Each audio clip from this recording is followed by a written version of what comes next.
Bonjour à toutes et à tous, vous écoutez Cinécast. Salut Thibaut. Salut Guillaume. Cinécast, c'est le podcast qui chaque semaine vous recommande des films à voir au cinéma, en streaming ou VOD. Aujourd'hui, on vous parle d'un film qui sort en salle en Belgique, je précise, le 23 novembre. Et oui. Et pas en France. Ça a fait du bruit, ça. Ouh, Ouais, ça a fait grincer des dents. Comme d'habitude. Ça sortira en France sur Disney+, un peu plus tard, puisque c'est la fameuse friction Disney et cinéma français, n'est-ce pas? Mais c'est le fameux choix de Disney de ne pas sortir son grand film d'animation de fin d'année en salle en France et de le sortir directement sur Disney+. Moyenne pression hein, sur le cinéma français pour voir s'il y a moyen de changer les délais. C'est que Disney n'aime pas trop la chronologie des médias françaises, même la nouvelle, il n'aime pas trop non plus. Donc voilà, ils ont fait ce choix. Disons qu'ils sont très américains, quoi. C'est mon produit, ma décision, c'est pas la vôtre. Exactement. Bref, Avalonia. Mais donc, comme il passe pas par la case cinéma et que ce sera directement sur Disney+, vu que le délai entre la sortie salle et la sortie sur Disney+, dans la plupart des pays du monde, c'est genre 1 mois et demi. Fin décembre ou grand max mi-janvier, le film est sur Disney+, donc vous l'aurez dans pas longtemps. Mais attention, ce qui veut dire aussi que, je pense qu'ils auraient pas fait la même chose avec un Toy Story 5, tu vois ce que je veux dire? Ah bah non, quand même. Voilà, ils ont dit nouvelle licence, on peut se permettre. Non, parce que d'ailleurs, c'est qui? Il me semble que c'est Warner qui a dit ça récemment. Tous leurs trucs qu'ils ont sortis pendant le Covid et tout, ou après le Covid, en D&D, donc et en salle et en même temps sur HBO Max, etc.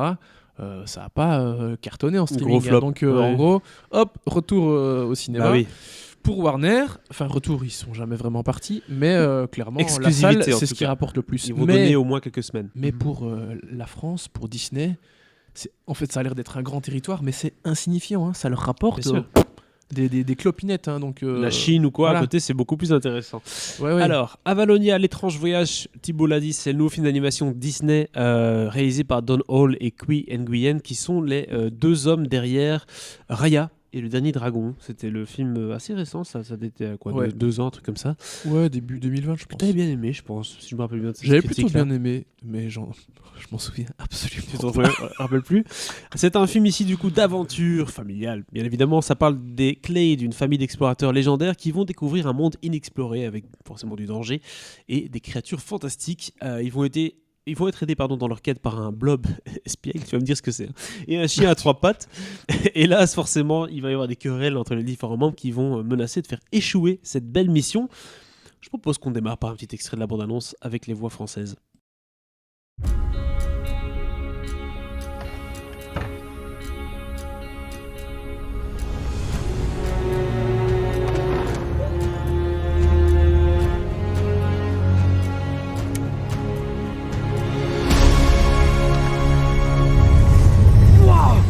Quel genre d'aéronef ça? J'ai jamais rien vu de pareil!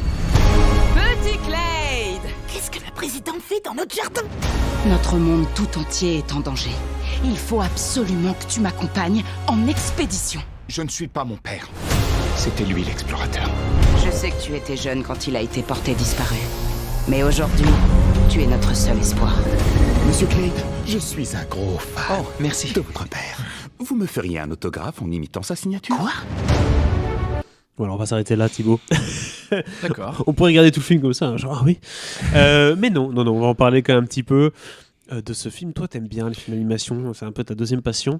Ou en tout cas, je sais que vous aimez bien les films d'animation, parce que vous êtes à chaque fois très nombreux à venir nous écouter quand il s'agit d'un film familial. Alors, avant de te dire ce que j'en ai pensé, je pense que je vais un peu récapituler l'histoire, parce que le synopsis, c'est pas très clair. Ouais, la bande-annonce donne quand même quelques indices. Hein. Oui, mais donc, en gros, on a ce Clade... Junior. Oui, voilà que j'ai oublié son nom. Enfin bref, Searcher, pardon. Searcher. Oui, mais c'est parce que j'ai pas retenu les noms en français. Searcher qui, quand il était jeune, parti en exploration avec son père, Jaeger. Mais Searcher, en fait, il a trouvé une plante. Donc ils étaient au milieu de la glace. L'objectif en fait du père, c'est d'aller au-delà des montagnes, voir ce qu'il y a de l'autre côté, tu vois. Mais Searcher, quand il faisait cette expédition, il a vu une plante qui avait l'air un peu électrique comme ça, avait l'air d'avoir une certaine puissance, en tout cas d'avoir une certaine force. Et donc il s'est dit, papa, cette plante a l'air pas mal, donc peut-être que d'aller passer notre temps et essayer d'aller voir ce qu'il y a derrière les montagnes, on va peut-être essayer de voir ce qu'il y a moyen de faire avec cette plante, et peut-être que ça peut changer un peu l'avenir du village, quoi, enfin de la ville. Ce qu'il fait, le père continue son exploration, on l'a plus jamais revu. La voix off du père, faut quand même le préciser, c'est Dennis Quaid. Hein, c'est en anglais, ouais. L'homme d'aventure par excellence, Ouais. l'acteur des années 80-90. Et donc il ramène cette plante au village qui a prospéré. Et donc en fait le film c'est 25 ans plus tard si tu veux. D'accord. Voilà. Mais la plante se meurt un peu. Hmm. Et donc en fait cette plante elle a amené vraiment la prospérité dans cette population. Il a trouvé le nucléaire, le ça- mec. en fait c'est leur source d'énergie. Ouais, c'est ça. C'est leur source d'électricité, de tout ce que tu veux. C'est ce qui fait bouger leurs bagnoles, leurs avions, tout le bazar, quoi. Et donc lui, il est producteur de cette plante, il est devenu fermier. Et bam, il y a un problème avec la plante, elle se meurt, il y a visiblement un souci. Donc il faut qu'on aille Repartir à à la- l'aventure. trouver la racine, le cœur, Hmm. là où voilà, d'où la Oui, plante oui. vient. La source. Oui, mais c'est juste que tout est relié, tout est connecté, tu vois. D'accord. Donc il faut qu'ils aillent voir ce qui se passe à la source. Bref, voilà. Bah Comme écoute, ça, on comprend un peu mieux en gros parce que genre la famille clé part. Oui, ça fait un peu à les Croods, l'aventure, bon, hein. oui, ça fait un peu les Croods. Là, on part sur quelque chose de très moderne quand même. Quand ce que tu me dis dans le récit, c'est quand même, source d'énergie qui se meurt. Il faut chercher une nouvelle source d'énergie. Le père qui veut aller plus loin que toutes les montagnes, mais l'enfant qui se concentre plutôt sur du local, sur des choses plus concrètes.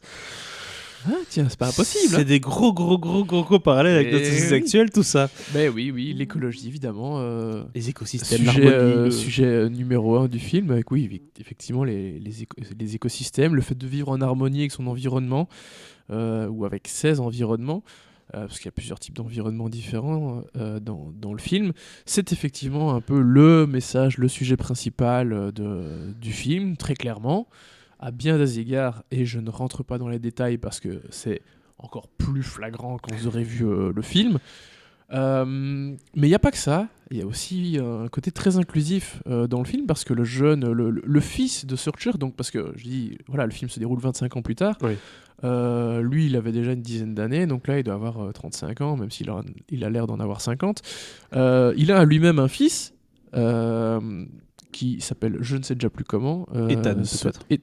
Oui, c'est ça, ça doit être ça. Ethan. Euh, qui a un petit crush sur un garçon. D'accord. Donc, très inclusif, très assumé. Et famille aussi. Encore plus frontal que dans Toy Story. Famille, un peu- Dans... famille mélangée aussi, multiculturelle, non J'ai pas compris ça. Oui, si, voilà. aussi, mais ça, Donc, il y a- c'est déjà très classique depuis Tout- un tout- moment. Oui, je sais, mais. Même chez Disney, mais je voulais dire au film sur Buzz l'éclair, où c'est encore plus clair que où dans Buzz, c'était pendant 20 secondes, et voilà. Mais oui, ils deviennent très très inclusifs chez Disney, hein, plus que dans Star Wars, où hop, t'as cligné des yeux, t'as loupé le moment. Mais, mais visiblement, avec les enfants, il n'y a pas de problème. Enfin, tant Oui. mieux. Bah, la Parce version, qu'ici, c'est- non, la version européenne du film. Je pense qu'au Qatar au Qatar et en Chine, il n'y aura pas la même version. Non, ce sera censuré. Mais, tout ça est bien amené. Il y a pas de, on tape pas dessus, on tape pas sur le clou pendant des lustres et des lustres. Tout ça est assez naturel. Mais voilà, c'est à relever parce que ça reste encore. On voit pas ça dans tous les films d'animation, etc. Non, Donc clairement. voilà, c'est un cheminement, c'est petit à petit, et donc c'est normal qu'on le remarque et qu'on le note, quoi. Alors, j'ai l'impression dans ce que tu dis qu'on retrouve là une formule assez classique du film d'animation Disney, la famille, les grands sujets, l'humour un peu sympathique, un peu potache. Mais ce qui me plairait, moi, c'est de savoir, le film s'appelle Strange World en anglais. Est-ce qu'on rêve un peu? Est-ce qu'on nous montre du pays, comme on dit, du beau pays imaginaire? Écoute, on y vient. Effectivement, on a une famille d'explorateurs. Enfin, en Ah tout oui. cas,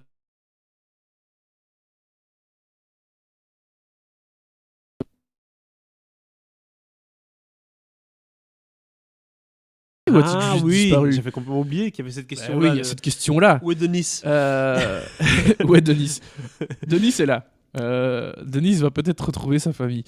Mais évidemment, en tant qu'explorateur, vu qu'il faut aller sauver cette plante, évidemment, ils vont voir du pays. Ils vont trouver des coins très reculés, inattendus, et visuellement très inattendus aussi, ça ne ressemble absolument pas à leur environnement habituel. Et donc c'est clair que visuellement, c'est assez fort ce qu'ils ont fait sur ce film. Il y a pas Créatif, mal pour de le coup. choses dans des tons beaucoup plus pastel, un peu plus électriques aussi. On n'est pas dans juste des champs et des montagnes. C'est un monde Enfin, en même temps, tout est dans le titre en anglais. Strange World, c'est vraiment un monde C'est bizarre. une invitation un à monde étrange, l'aventure, on est bien d'accord. une invitation à l'aventure et donc à quelque chose de complètement différent. Et visuellement, voilà, c'est assez fort à nouveau. C'est très coloré, c'est très différent, c'est très ingénieux, c'est imaginatif.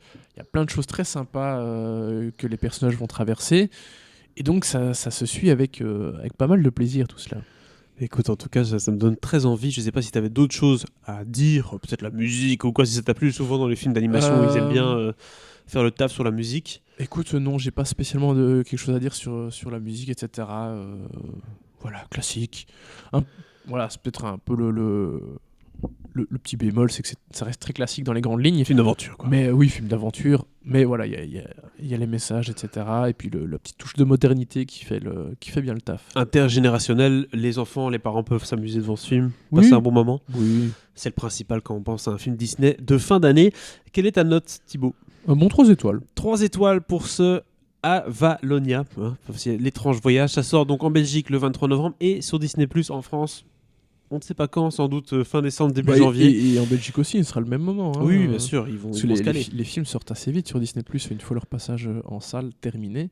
En général, je pense qu'il faut attendre 1 mois et demi en moyenne après la sortie d'un film, donc voilà, ça va vite. N'hésitez pas en tout cas à partager votre avis sur ce film dans les commentaires de cette vidéo ou de ce podcast et abonnez-vous au podcast sur la plateforme de votre choix. On est d'ailleurs bientôt 2000 sur YouTube, donc n'hésitez pas à cliquer. On se dit à très bientôt pour de nouvelles recommandations.